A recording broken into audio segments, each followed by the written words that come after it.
We're in Mark chapter 5. Mike, you got me hot, buddy. Appreciate that.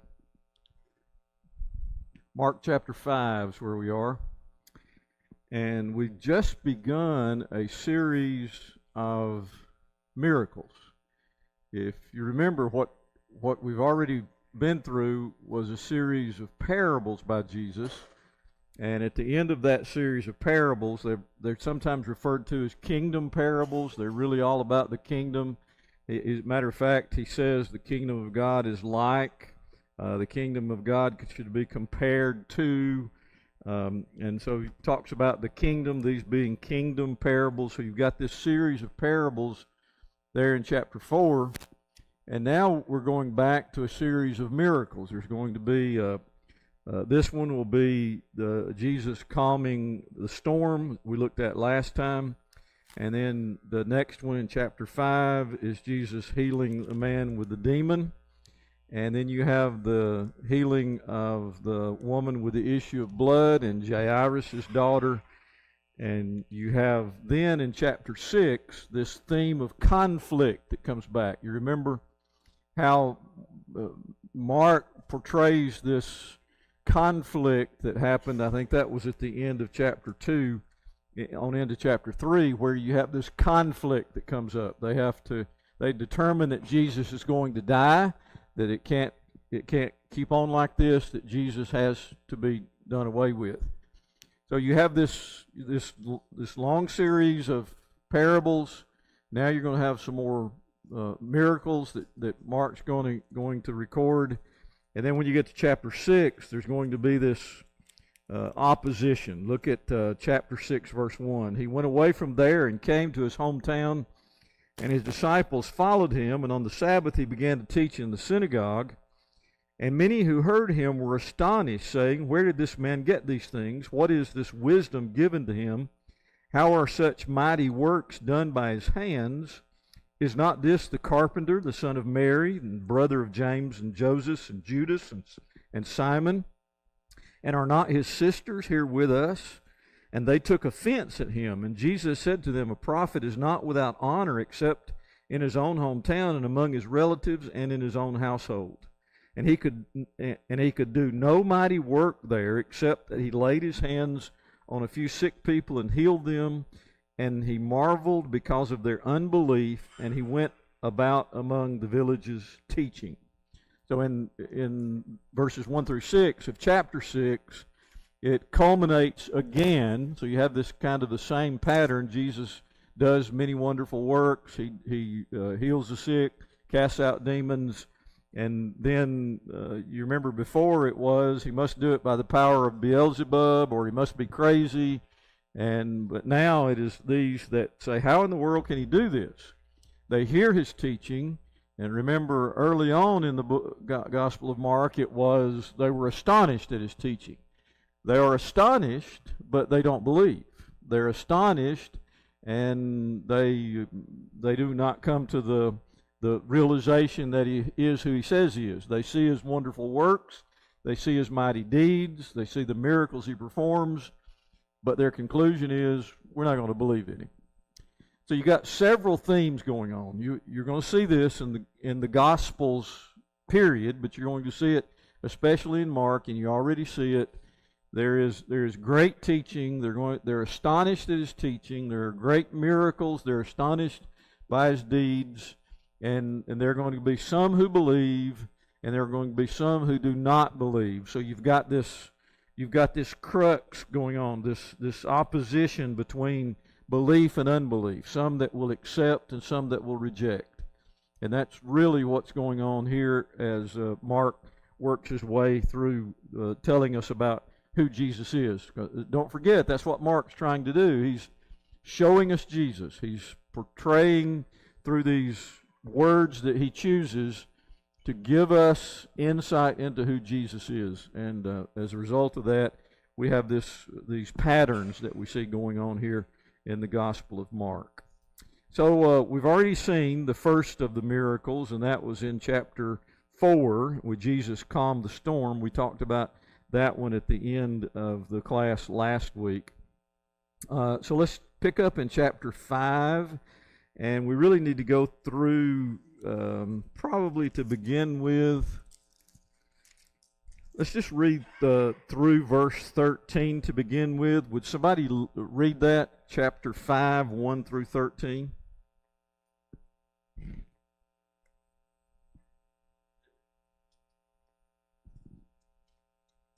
Go ahead.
Okay, that's good. Reading through verse 13, and we'll finish it up, 14 through 17. We'll end this story, but let's stop right there and make some observations. Note that Jesus gets to the other side of the sea. This is after the storm stilling event. Jesus is on the sea in that boat, remember, asleep, and the question that was raised, why did they wake him, and how was it that all of this came about? What was their attitude? We talked about that a little bit, but they wake Jesus. Don't you care that we're about to perish? And he says, peace, be still. The wind ceased, and there was great calm. There were no more waves or wind.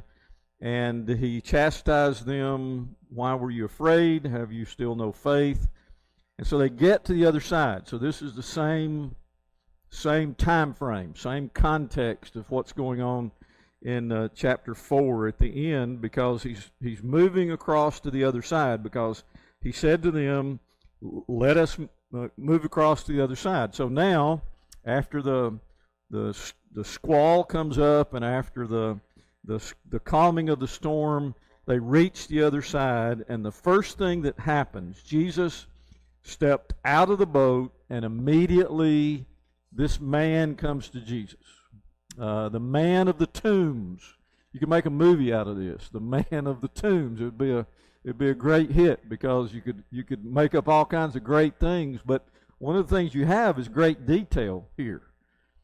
He is a very strong man. He is a man, because of the unclean spirit, that is unable to be bound. No chains can hold him. You can't put him in a cage. You couldn't barricade him in a tomb. No one, here's what it says, verse 3.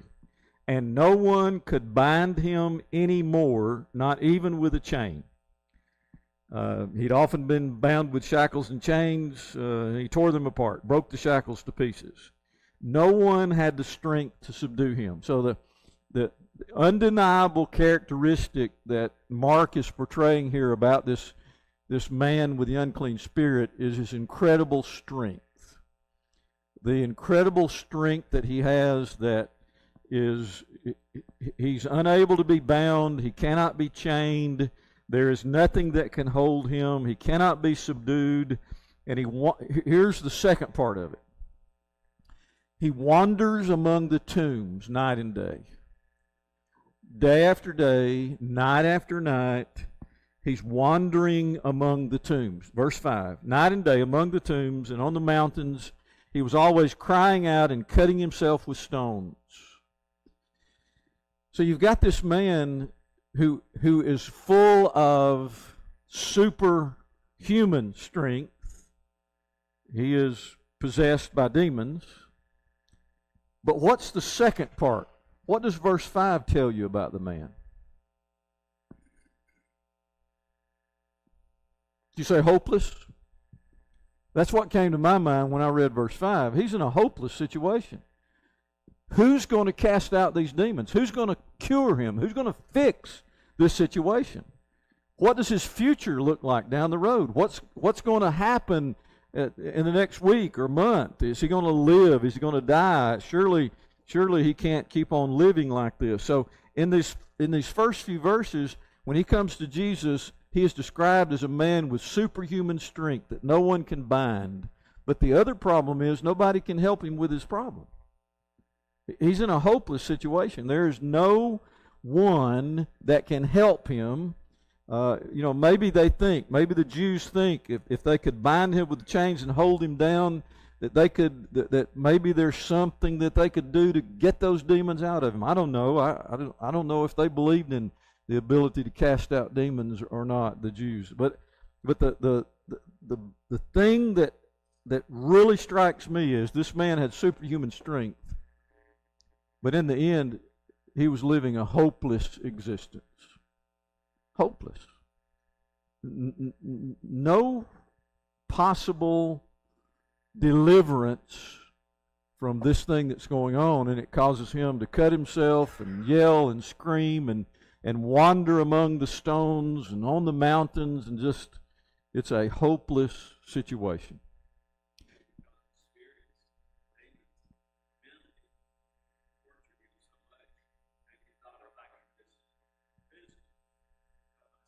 Mm-hmm. Right. Yes. Right.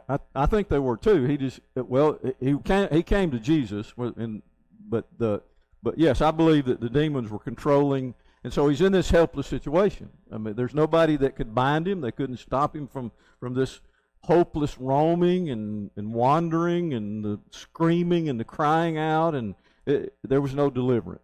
So a hopeless situation. So verse 6, and when he saw Jesus from afar, he ran and fell down before him. There is a relationship, it seems, with these demons that Jesus has with these demons. Let's see, how did he say that? My name is Legion, for we are many. Let's see. Well, anyway, what have you to do with me, Jesus, Son of the Most High God? I adjure you by God, do not torment me. Now, these are the demons talking. So what does this have in common with when Jesus is in the temple teaching and the man who has the evil spirit, the demon, comes to him then? Is there a kinship there? Yeah, Ryan answers correctly. Both of these recognized who Jesus is. They recognize him as being the Son of God. Both of them, in this account that Mark's writing, when Jesus is in the temple teaching, the man with the evil spirit comes to Jesus, and he calls him the Son of the Most High. So here you've got the recognition by this demon that lets us know that he recognizes who Jesus is. What have you to do with me? Matter of fact, the wording is very similar. What have you to do with me? What business is this of yours? Why are you here? What are you doing meddling in my business? Son of the Most High, I adjure you, do not torment me. For he was saying to him, come out of the man, you unclean spirit. And Jesus asked him, what is your name? And he replied, my name is Legion, which means many. And he begged him earnestly not to send him out of the country. I don't understand this bargaining or him begging and don't send us out of the country. But the bottom line seems to be that they're going to come out of the man. Jesus is going to get them out of that man. And there is this casting then of the the demons into the pigs that are nearby, and the pigs rush down the hill into the water and they all drown. So the host for the demon seems to have been taken care of there. So you have this man who has superhuman power provided by the demons that possess him. He's possessed by those demons that control him, and he's in this hopeless situation because there's no one that can tame these demons except for Jesus. So you see how the theme is moving very clearly through Mark, which is when you see Jesus, one of the things that you see is Jesus' authority or power over whatever it is he's dealing with. He teaches with one who has authority. He heals the sick. He casts out demons, and he's going to raise the dead here in this series of lessons, this series of miracles. So he's demonstrating who Jesus is by the power that he wields, and this demon even confesses who he is, and Jesus casts the demons out of this man here. All right, let me give you some opportunity for comments if you'd like.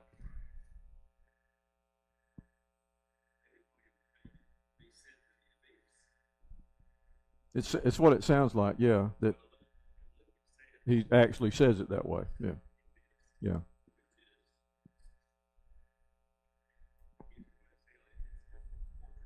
Yeah. Now, right. And I think one commentator that I read said, we'll send you back where you came from, which, yeah. Yeah. Yes.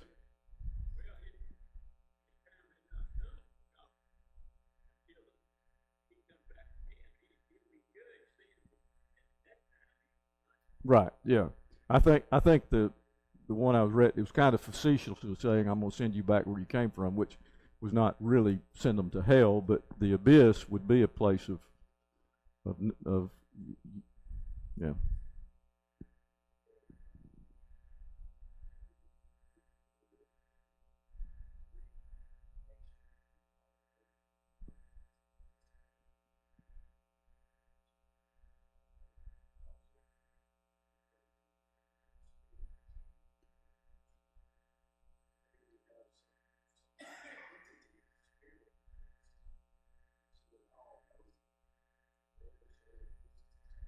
Mm-hmm. Yeah. Yeah. That from the perspective of the Greek Roman slash Greek philosophers and those who would be interpreting these kinds of activities within the community, how are they going to refer to someone who's possessed by a demon that has this kind of superhuman strength, but it's not used for good? They're going to tell stories about Hercules or a mighty warrior or something like that. But what do you do with these? Ryan's point is that one of the ways they referred to them was the all-knowing ones, because they would speak from the mouth of the one they possessed, and they would speak things that would be amazing. They'd speak things that would be truths. That didn't mean they didn't twist truth or they didn't use it to their benefit, but in this situation, I think and Ryan's point seems to be, it's quite fascinating that God would use the very mouth of unclean spirits to proclaim who his son is. He is the Son of God. All right, anything else there through verse 13?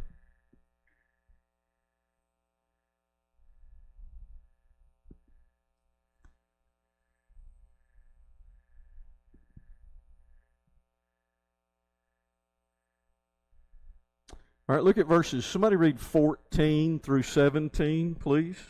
Chapter 5, 14 through 17, which continues the story.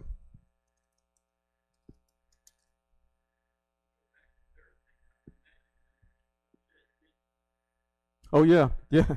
The the pig herders, they lost 2,000 pigs. Yeah. Evidently, by the way, but when the commentator says, or at least one says, since it does mention that there must have been 2,000. Yes, others.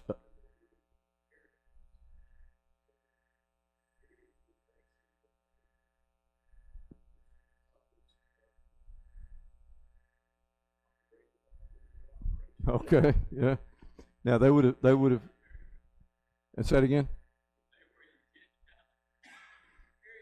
Yeah, they had gotten on in the boat on the Galilee side of the Sea of Galilee and went to the other side. Yeah, yeah. Okay, somebody read 14 through 17.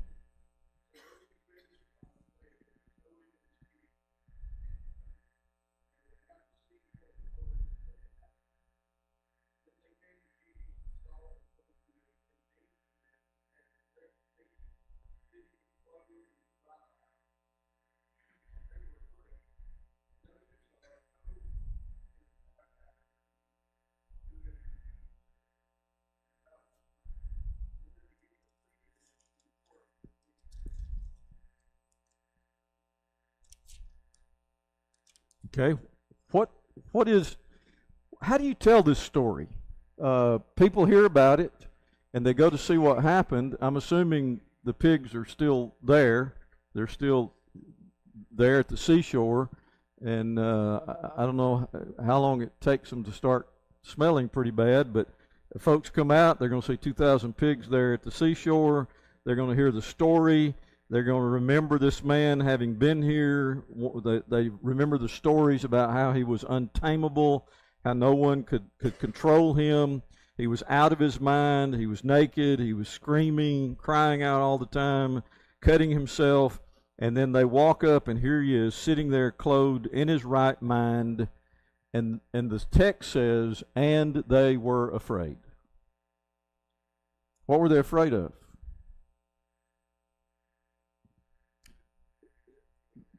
This man has this power to do this. I don't, well, it's quite fascinating that they then ask him to leave. Why would they ask him to leave? They began to beg Jesus to depart from their region. That's how it ended, as Barry read there from verse 17.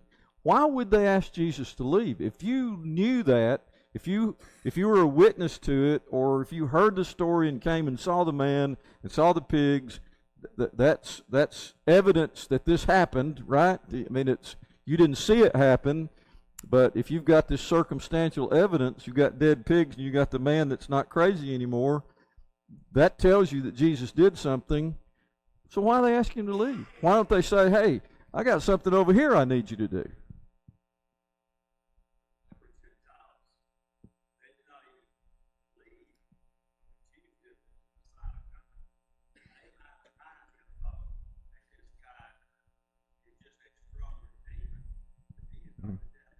Okay.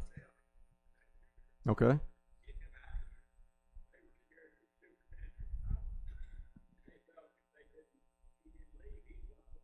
Yeah. There's actually no telling what their minds could conjure up, which it seems to be that this man's stronger than that. He if he just wanted to, with even a swipe of his hand, he might be able to wipe us out. He might destroy all of our pigs. He might, who knows what he's going to do? Would you just leave? Would you just get back on your boat and leave? We don't want you here. All right, 18 through 20. Somebody, 18 through 20.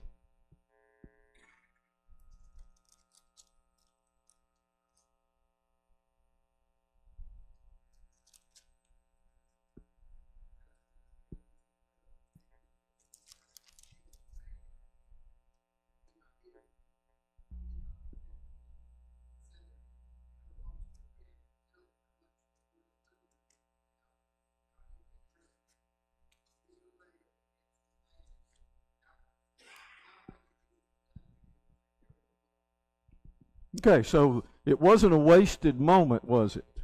There were those who came and saw what Jesus did, and they were afraid, and they asked him to leave. So, did they accept him or reject him? They rejected him. Okay, so you got that part of it. They rejected Jesus.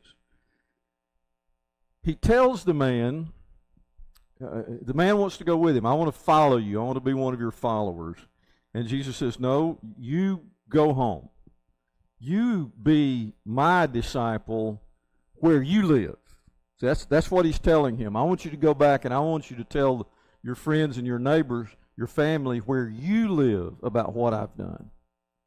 So it says that he did that and began to proclaim around this area of these cities how much Jesus had done for him, and everyone marveled. Now, it doesn't say they believed, but it does say they marveled. So maybe there were some who believed. Maybe there were some once they recognized who he was, or maybe saw who he was, or had more information. Maybe there was a point when some did believe. But what he tells this man is, you go be a missionary where you live. Instead of going with me, you go home and you be a missionary there. All right, that's the end. That's chapter 5, verses 1 through 20. That's the end of this miracle of Jesus casting out the legions of unclean spirits from the man there at the cemetery. Any further observations?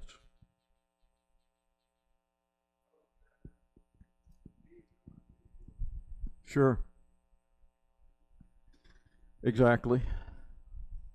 I guess that's one of the things about this story that kind of puzzles me. I'm not real. I don't understand that part exactly. But we capture very clearly the impact of the miracle that Jesus performs. It is colossal in nature. It's huge. It's a grand act of compassion and a demonstration of God's power over the unclean spirits, over the demons, and it's interesting to me that this closes out with this instruction to this man for him to go do this act of evangelism back where he lives. You go tell folks back at your home. You go tell them there what Jesus has done for you. Okay, so if you look back through the Old Testament, you find great prophecy concerning the coming Christ. And those prophecies would talk about his delivering folks from evil and healing and setting free the captives and things like that. So you've got the understanding from the Old Testament prophets about what Jesus is going to be like. Well, one of the things Mark is doing is he's showing what Jesus is like. He's showing what Jesus came to do. Now, he didn't just come to heal. He didn't just come to raise the dead. He didn't come just to cast out evil spirits. That was something he did while he was here. But what those things did was they brought validity to the claim that Jesus made that I am God in the flesh. So you have in both of these accounts where he casts out evil spirits, that these spirits themselves proclaim Jesus to be the Son of God. They proclaim him to be the God of heaven. And as a result of that, then you look through this series of miracles at the end of chapter 4 and then in chapter 5, and you see the Old Testament prophecies being fulfilled very radically as Jesus performs these great miracles and touches the lives of people with compassion and concern and care, and yet with such huge acts of demonstration of his power over all these things.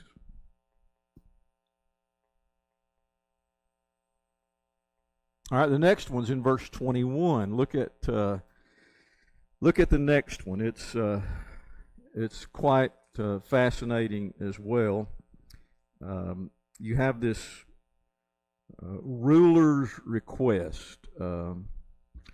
When he crossed again in the boat to the other side, see, this is a continuation. Mark's telling this story in chronological order. At the end of chapter 4, they're on the lake. They're in the storm of the Sea of Galilee. They cross the other side. There's this interaction with the man there at the cemetery, casts out the demons. Now they cross back to the other side. A great crowd gathered about him. He was beside the sea. Then came one of the rulers of the synagogue, Jairus by name, and seeing him, he fell at his feet and implored him earnestly, saying, "My little daughter is at the point of death. Come and lay your hands on her, so that she may be made well and live." And he went with him. So you've got this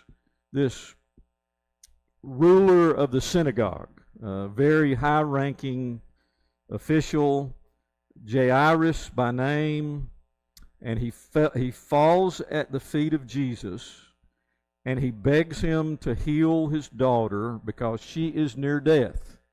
And Jesus goes with him.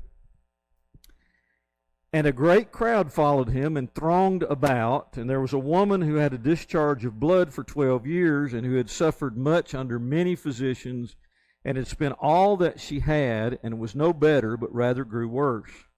She had heard the reports about Jesus and came up behind him in the crowd and touched his garment. For she said, "If I touch even his garments, I will be made well." And immediately the flow of blood dried up, and she felt in her body that she was healed of her disease. And Jesus, perceiving in himself that power had gone out from him, immediately turned about in the crowd and said, "Who touched my garments?" And his disciples said to him, "You see the crowd pressing around you, and yet you say, 'Who touched me?'" And he looked around to see who had done it. But the woman, knowing what had happened to her, came in fear and trembling and fell down before him and told him the whole truth. And he said to her, "Daughter, your faith has made you well. Go in peace and be healed of your disease." Now that's through 34. Let's stop. Interestingly, you've got a miracle within a miracle, because Jesus is approached by this official, this Jewish official of the synagogue. "Come heal my daughter." In itself is kind of a strange thing, because he's some kind of official. As it begins, it just simply says, "There came one of the rulers of the synagogue." And so you've got this man who is making all kinds of trouble for himself by coming to Jesus in this way, in a public manner. But there's one thing that overrides anything that might be done to him for his coming to Jesus in that way, and that is his daughter's sick and about to die. So he's going to do whatever has to be done. So he's heard about Jesus, obviously. He comes to him. He falls at Jesus' feet, and the language implies that he begged him. He pleaded with him.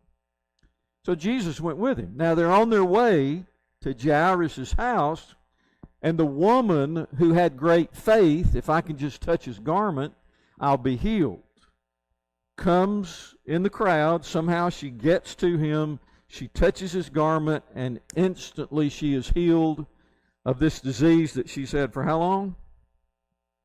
12 years. And she's tried everything known to man to fix it, to cure it, to make things right, and she spent all her money, and it's still not any better. But the moment she touches the garment, Jesus' garment, she is healed. Jesus recognizes it, asks, "Who touched me?" The disciples were kind of smart alecks. They say, "Everybody's touching you. You're in a crowd of people. They're bumping into you in this great crowd, and you're asking, who touched you?" But there was one special person that touched Jesus, because his power went out from him, at that touch, because it was a touch of need, of faith, of desperation, and this woman's great faith, because Jesus even says, your faith has made you well. Go in peace and be healed of your disease. Now, I don't know what Jairus is doing right now when Jesus stops, but I'm sure he is in a panic mode, just from what human nature is. I finally got Jesus talked in to go into my house to heal my daughter, and now he stops to have a chat with this woman in the street. I'm sure he's not feeling very kindly about right now. So let's go on and read. We'll come back, and we won't have time to make any more comments, so we'll probably pick up here. While he was speaking, there came from the ruler's house some who said, your daughter is dead. Why trouble the teacher any further? But overhearing what they said, Jesus said to the ruler of the synagogue, do not fear, only believe. And he allowed no one to follow him except Peter and James and John, the brother of James. They came to the house of the ruler of the synagogues, and Jesus saw a commotion, people weeping and wailing loudly. And when he had entered, he said to them, why are you making commotion and weeping? The child is not dead, but sleeping. And they laughed at him, but he put them all outside and took the child's father and mother and those who were with him and went in where the child was. Taking her by the hand, he said to her, Talitha cumi, which means little girl, I say to you, rise up, or get up. And immediately the girl got up and began walking, for she was 12 years of age. And they were immediately overcome with amazement, and he strictly charged them that no one should know this, and told them to give her something to eat. So there's the next miracle. So you've got the series of miracles, the calming of the sea, the casting out the demon, the healing of the woman on the way to heal Jairus' daughter, and then the raising of Jairus' daughter from the dead. So we'll pick up with that story right there where Jesus is talking to the woman. We'll pick up there next week.